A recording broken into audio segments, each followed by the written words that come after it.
Hello students, welcome to this math video lesson on the volume supernode. Now let's remember that volume refers to how much space something takes up in 3D space.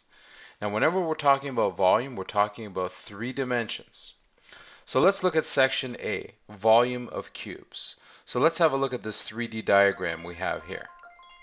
So when we're calculating volume, there are two methods. So I want you to always keep that in mind. You have to decide what method works best for you, method 1 or method 2. Sometimes it depends on what kind of information is provided. So method 1, let's focus on the base of this cube. So if we were to look at the bottom of this cube or the top of this cube, this is what it would look like. So what shape do we have here? Well, we have a square. So let's calculate the area of this square. So we have area of a square, and you know the formula for area of a square. It is s squared. Okay, so let's think about our 5-line solution. So that's our first line, the formula line. The second line is to state what we know. Well, we know that the side, the length of a side, is 2 centimeters. The third line is the substitution line. Area equals 2 to the power of 2. Then we have our calculation line. Area equals 4 centimeters squared. Now we're not going to put a therefore statement because this question is not really about the area, it's about volume. So then we kind of have to go on to step 2.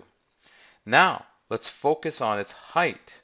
It has 2 layers of this area. So what does that mean? So we have one layer here, and then we have a second layer piled on top of it. So its height is 2 centimeters.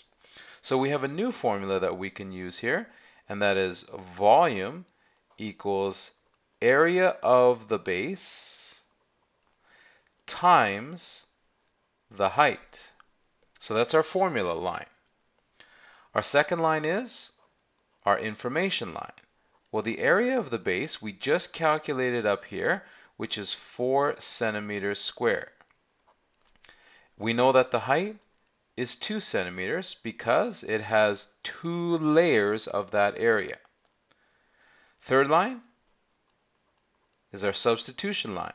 4 centimeters squared, which is the area of the base, times the height, how many layers we have in that prism. And then when we multiply them together, we have 8 centimeters cubed. Now, important thing that you have to remember when we're talking about volume, the volume units are always something cubed. All right, so let's put our therefore statement. Therefore, the volume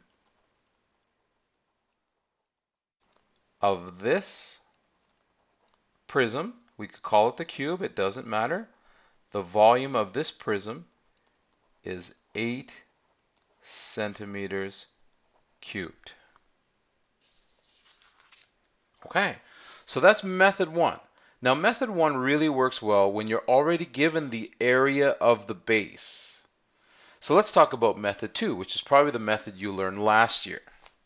So we have a formula for volume of a cube. So let's write volume of a cube equals, I'm wondering if you remember it from last year. Well, the volume of a cube is s to the power of 3. Now I want you to write that in brackets here. What does that mean? That means s times s times s. It does not mean s times 3. It means s multiplied by itself 3 times. In other words, s times s times s. All right, that's our first line, our volume or our formula line. Our second line is the information line. Well, what do we know? Well, we know that the length of a side is 2 centimeters. The third line is the substitution line.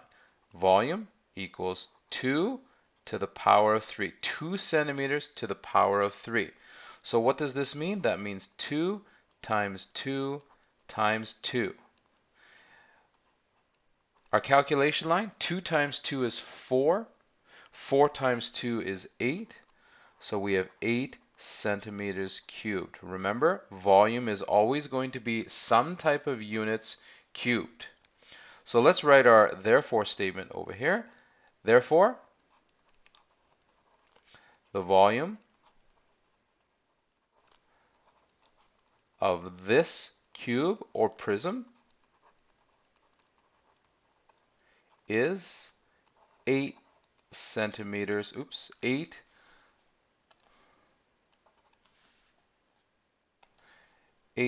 centimeters cubed. And of course, this answer is going to be the same as this answer because it's the same shape that we're talking about. It's just two different methods to get that answer.